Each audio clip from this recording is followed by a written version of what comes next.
Hello guys! Ngayon, isi-share ko sa inyo itong nabili ko sa Shopee nung big sale nung 3/3 at ito na ngayon from Maybelline Shop at pinili ko to dahil gustong-gusto ko talaga siya. Actually, inabangan ko na to nung January, nung 1/1 kaso sold out na agad siya. Kaya nitong March 3, talagang hinintay kong mag alas 12 para ma-place order ko na siya agad dahil nagsusold out agad yung shades na gusto ko.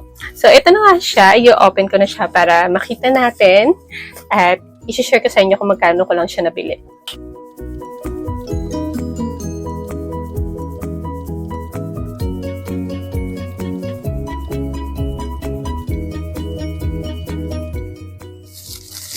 Para akong nagbubukas ng anong tawag dun? Suman.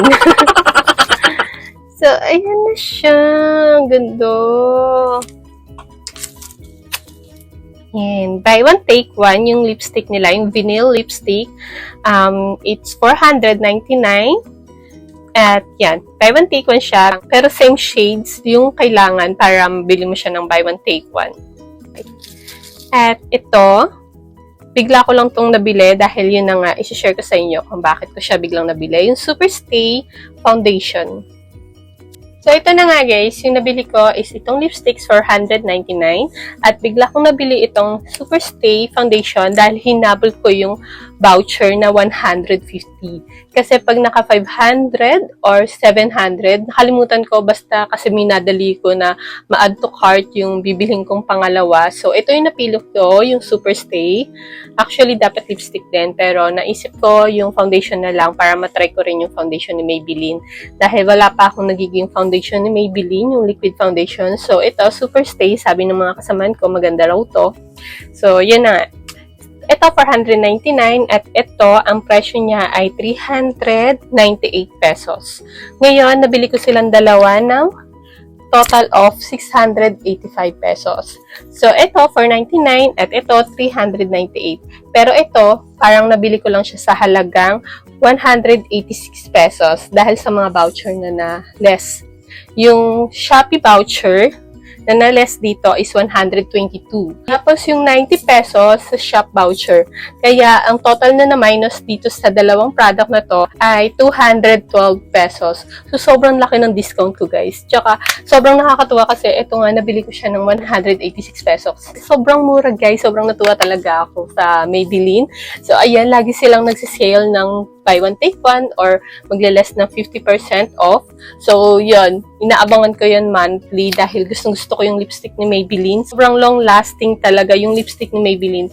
At first time kong magkaroon ng vinyl na lipstick ng Maybelline dahil lagi kong binibili sa kanila itong Superstay Matte Ink.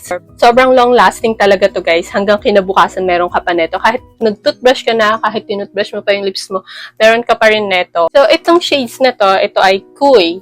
At nung last time na inabangan ko to, nung big sale nila, sold out na siya. Kasi hindi ko siya place order ng alas 12 ng madaling araw. Kinabukasan ko pa kasi yun place order, pero yun na nga, sold out siya.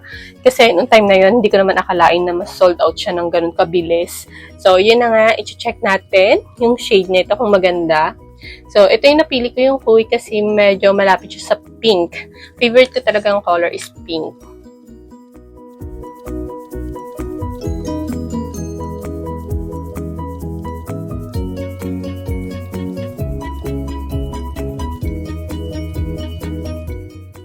So, ayan na nga yung kulay niya, guys. Medyo may pagka-violet pala siya. So, yan. Ilapit ko pa yung lips ko.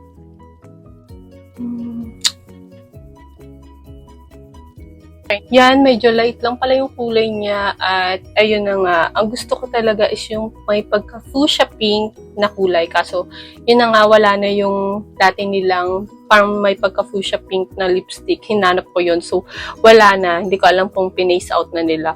So, yan.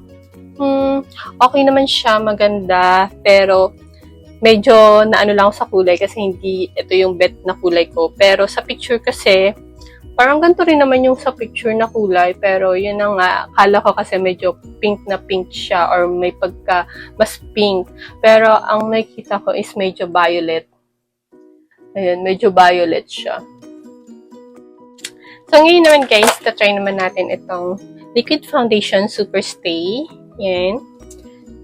So, try na natin siya. So, maglalagay ako dito na lang.